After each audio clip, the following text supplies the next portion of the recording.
চিৰসেউজ গীতসমূহৰ সাধনা অব্যাহত ৰাখিছে। নমস্কাৰ, ষ্টুডিঅ'ত মই দেৱযানী ফুকন। গতানুগতিকভাৱে টুডে লাইফৰ মজিয়াত আৰম্ভ কৰিবলৈ লৈছোঁ টুডে লাইফৰ বিশেষ অনুষ্ঠান প্ৰজ্ঞাৰ সন্ধানত পোহৰ বিচাৰি। আজি আমাৰ অনুষ্ঠানত উপস্থিত আছে এগৰাকী কণমানি ছোৱালী, নাম তাইৰ দেৱাংশী পাছনি। আহকচোন আজি আমি দেৱাংশী পাছনিৰ সৈতে চিনাকি হওঁ। দেৱাংশী, তোমাক আমাৰ ষ্টুডিঅ'লৈ স্বাগতম জনাইছোঁ। সকলোলৈকে নমস্কাৰ জনাইছোঁ। টুডে লাইফৰ মজিয়াত এইকণ সুযোগ দিয়াৰ বাবে আপোনাৰ লগতে টুডে লাইফক ধন্যবাদ জ্ঞাপন কৰিছোঁ। তুমি যিহেতু ষ্টুডিঅ'ত আছা, গীত গাই ভাল পোৱা, গতিকে তোমাৰ সৈতে কথা পাতিম, কিন্তু প্ৰথমেই তোমাৰ এটি গীতেৰে অনুষ্ঠানটি আৰম্ভ কৰিবলৈ লৈছোঁ। মোৰ এটি ভাল লগা গীতেৰে মই অনুষ্ঠানটো আৰম্ভ কৰিছোঁ।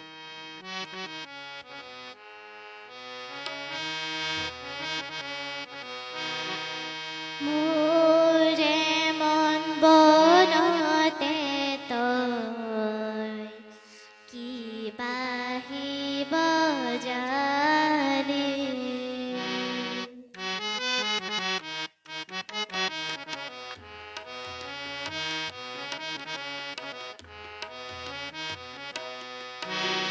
মোৰে মন বনতে তই কিবা আহিব জানি, মোৰে মন বনতে তই কিবা আহিব জানি,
অন্তৰত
তই কি বাহিব জালি।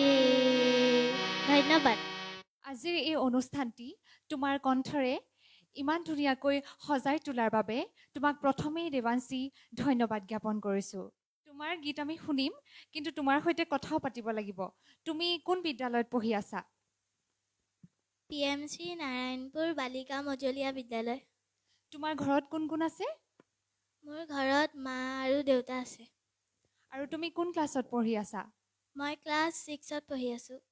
সঁচাকৈ দেৱাংশী নৱপ্ৰজন্মৰ বাবে এক অন্যতম আদৰ্শ, যিহেতু চৰকাৰী বিদ্যালয়ত পঢ়িও তাই চিৰসেউজ গীতসমূহৰ সাধনা অব্যাহত ৰাখিছে। দেৱাংশী, আমি তোমাৰ সৈতে কথা পাতিম, কিন্তু তুমি যিহেতু ইমান সুন্দৰ গীত পৰিৱেশন কৰি আছা, গতিকে তোমাৰ পৰা আমি আৰু এটি গীত শুনিব বিচাৰোঁ।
ধন্যবাদ দেৱাংশী। যিহেতু তুমি সুন্দৰ গীত পৰিৱেশন কৰি এই অনুষ্ঠানটি জীপাল কৰি তুলিছা, মই আগতেও কৈছোঁ যে এইসমূহ চিৰসেউজ গীত, আৰু এই গীতসমূহ চৰ্চা কৰাটো সকলোৰে ক্ষেত্ৰত সম্ভৱপৰ নহয় যদিও এই গীতসমূহৰ চৰ্চা কৰাটো আমাৰ বাবে অত্যন্ত জৰুৰী। সংগীতৰ ক্ষেত্ৰত তুমি কিবা আনুষ্ঠানিক শিক্ষা গ্ৰহণ কৰিছা নেকি? মোৰ দেউতাই সংগীতৰ লগত জড়িত। মই যিখিনি গান গাইছোঁ সেইখিনি মোক দেউতাই সেইখিনিতে দৰ্শকসকলক মই জনাব বিচাৰিছোঁ যে আজিৰ অনুষ্ঠানটি আন দিনতকৈ অলপ পৃথক, কিয়নো আজিৰ এই অনুষ্ঠানত পিতৃ আৰু কন্যাৰ এক যুগলবন্দী অনুষ্ঠানটিয়ে সাক্ষ্য বহন কৰিছে। পিতৃয়ে হাৰমনিয়াম সংগত কৰিছে আৰু কন্যাই চিৰসেউজ গীতসমূহ পৰিৱেশন কৰি গৈছে। তেনেহ'লে দেৱাংশী, ৰৈ থাকোঁ কিহৰ বাবে? তোমাৰ পৰা আমি আৰু এটি গীত শুনো।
আমি পুনৰবাৰ দেৱাংশীক ধন্যবাদ জ্ঞাপন কৰিছোঁ যিহেতু তুমি যিসমূহ গীত পৰিৱেশন কৰিছা ইটোৰ পিছত সিটো গীত সঁচাকৈ চিৰসেউজ গীত। এইখিনিতে সন্মানীয় দৰ্শকসকলক আমি অৱগত কৰিব বিচাৰিছোঁ যে আমাৰ অনুষ্ঠানটিৰ মূল লক্ষ্য আৰু উদ্দেশ্যই হৈছে গ্ৰাম্য চহা জীৱনৰ মাজত লুকাই থকা সুপ্ত প্ৰতিভাসমূহক জনমানসৰ মাজলৈ উলিয়াই অনাই হৈছে আমাৰ মূল প্ৰয়াস। ইটোৰ পাছত সিটো চিৰসেউজ গীত আমাৰ আমন্ত্ৰিত অতিথি শিল্পীসকলে পৰিৱেশন কৰি থাকিলে অনুষ্ঠান সামৰিবৰ আমাৰ মনেই নাযায়। কিন্তু সময়ৰ আহ্বান, আমি অনুষ্ঠান সামৰিবই লাগিব। অনুষ্ঠান সামৰাৰ প্ৰাক মুহূৰ্তত দেৱাংশীয়ে দৰ্শকসকলক কি শুনাব বিচাৰিবা? মোৰ এটি ভাল লগা গীতেৰে মই অনুষ্ঠান সামৰিবলৈ ওলাইছোঁ।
সুন্দৰকৈ চিৰসেউজ গীতসমূহ পৰিৱেশন কৰি দৰ্শকৰ লগতে আজিৰ এই অনুষ্ঠানটি জীপাল কৰি তোলাৰ বাবে দেৱাংশীৰ উজ্জ্বল ভৱিষ্যত কামনা কৰি তেওঁলৈ ধন্যবাদ জ্ঞাপন কৰিছোঁ।